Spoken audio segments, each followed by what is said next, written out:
Hey parents, we invite you to share in the magic of building your child's confidence by holding boards for them and participating with them in class with that. Now we want you to do that in a way that is effective for them and properly set up so they have the best chance for success, in a way that doesn't hurt you or them, that's safe for both of you, and in a way that is just fun, because board breaking is fun.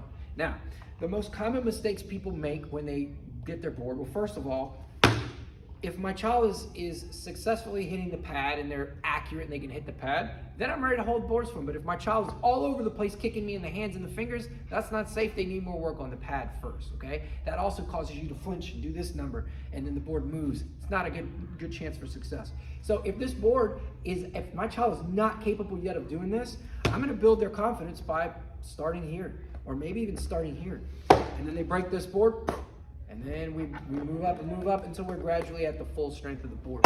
So that's a little tip for you. Your child may not be ready out the box to break this board, and they're difficult for the first about 100 breaks. Now, here's some tips.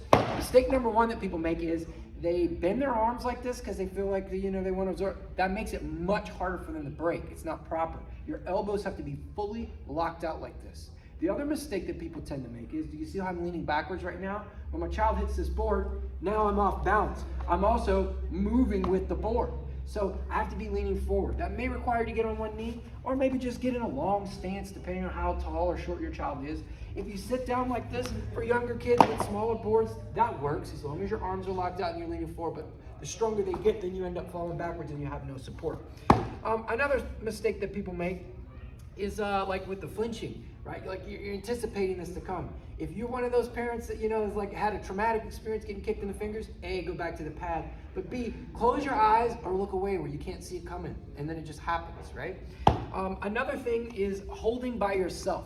So we invite you to share in this magic. It's so much fun. But if you have an injury or you have a reason that makes it unsafe for you to hold boards, you have several options. One, ask another parent to hold with you together, okay? Number two, ask another parent to hold the board for you. Or number three, ask an instructor for assistance and they can help. So if you're gonna hold together with somebody, by the way, when you hold by yourself, hold dead center of the board like this. I brace my thumbs on the back just to make it more stable. But as you get higher up, like this is the white board, yellow, the next board is the green board for age 12 and up, it's very difficult to hold by yourself. In fact, it's very challenging and we suggest you hold together. All right, so if you're gonna hold together, we're holding like this, and then the partner will be next to me, and they're gonna hold in these corners while I hold in these. You do not hold by yourself like this, because as your child hits the board, if they don't hit it dead center, it's gonna move, and that's gonna hurt your wrist, and that's gonna make them unable to break that board, and defeats the purpose of building their confidence. All right, so I think those are all the tips you need for holding boards successfully. Specific techniques and how to hold the orientation of the board, your instructors are gonna give you that in class depending on the technique. Have fun.